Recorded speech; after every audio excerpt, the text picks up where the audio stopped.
This video is for dilations. So a dilation is a transformation that enlarges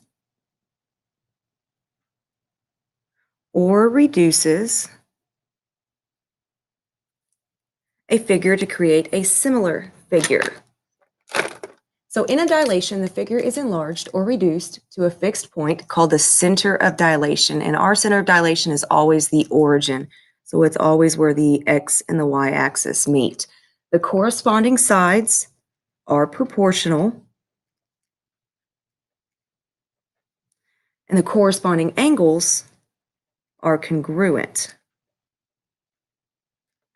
So an enlargement makes a larger image, and the scale factor is usually a number that is larger than 1. And so if your scale factor is larger than 1, it's going to make your image enlarge or get bigger. If it's a reduction, you're making the image smaller. And so anytime you see a scale factor that's smaller than 1 or less than 1, you know your image is going to get smaller.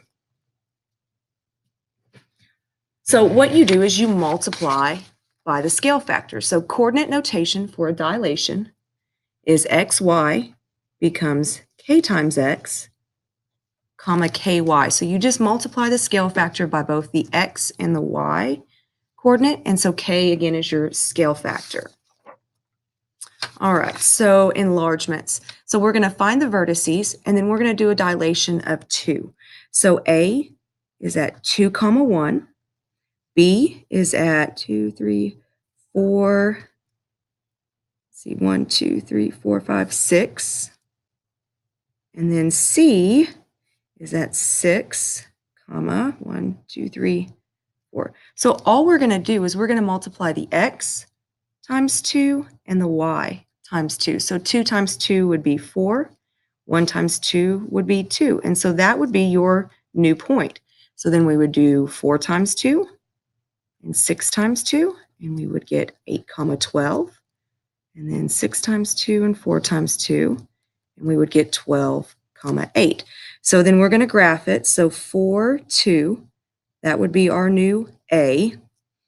And then 5, 6, 7, 8, 2, 3, 4, 5, 6, 7, 8, 9, 10, 11, 12. That would be our new B. And then 8, 9, 10, 11, 12. 1, 2, 3, 4, 5, 6, 7, 8. That would be our new C. So this is what our enlargement would end up looking like. So you can see that my figure got bigger. All right, so number 2, we're going to find the vertices of A, B, and C. So here I've got a negative 2, 1, and then I've got a positive 2, 1, 2, 3, 4. And then C is at 1, negative 1. So my scale factor here is 3. It's kind of hard to see. So I'm going to multiply all my coordinates by 3. So negative 2 times 3 would be a negative 6. 1 times 3 would be a 3. These would be multiplied by 3 as well. So 2 times 3 would give me a 6. 4 times 3 would give me a 12. And then the same thing for C. So 1 times 3 is a 3. And then I'd have negative 3. All right, so negative 6. So 1, 2, 3, 4, 5, 6. And then we're going up 3. So that would be my new A. B is at 6, 12. So 1, 2, 3, 4, 5, 6. And then up to 12. 6, 7, 8, 9, 10, 11. A little high here. It'll be about there. And then at 3, 1, 2, 3, and then 1, 2, that would be my new C. So if I connect the dots here, you can see again that my image got larger. All right, so now we've got 4 vertices. So we've got 1, 2, 3, 4, 1, 2, 3, 4, 5, 6, 7, 8, 9, 10. So if that was 4, 5, 6, 7, 8, and that was 10, so 12. And then that's 8, so 9, 10, 11, 12. And then we went up 1, 2, 3, 4. And then D is at 8 as well, comma 2. So this time my scale factor is a half. So I would multiply both the x and the y by half. And you can do this in your calculator. And so you can multiply by half. And also, dividing by 2 gives you the exact same thing. So 4 times a half would give me a 2. 10 times a half would give me a 5. So 8 times a half would give me a 4. 12 times a half would give me a 6.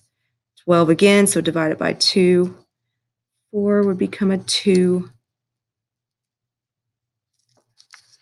All right, so 2 comma 5. 2, 3, 4, 5. 4 comma 6. And then 6 comma 4. And then 4, 2, comma 1. That 1 point looks off. Hang on, let me check this really quick. 6, yeah, that's right.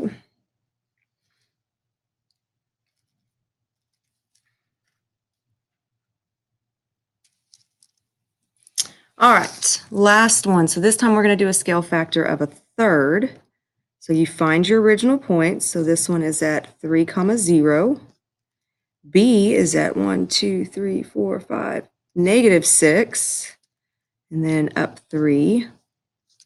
And then C, 1, 2, 3. So negative 3. And then down 2, 3, 4, 5, 6, 7, 8, negative 9. So this time I'm going to multiply by a third, and multiplying by a third is the same thing as dividing by 3. So 3 times a third would be 1, and anytime you're dealing with a 0, it's going to stay a 0. Anytime you multiply by 0. So negative 6 would be a negative 2, and then 3 divided by 3 would be a 1. Oh, I see where that point's off now. That should have been at 6. 2. Sorry, guys, I graphed that one wrong. That's better. All right, and then negative 3 divided by 3 would be a negative 1. Negative 9 divided by 3 would give me a negative 3. So I've got a point at 1 comma 0. That would be A prime. Negative 6, or negative 2, sorry. Positive 1, that would be B. And then negative 1, negative 3 would be C. So that's it for this video.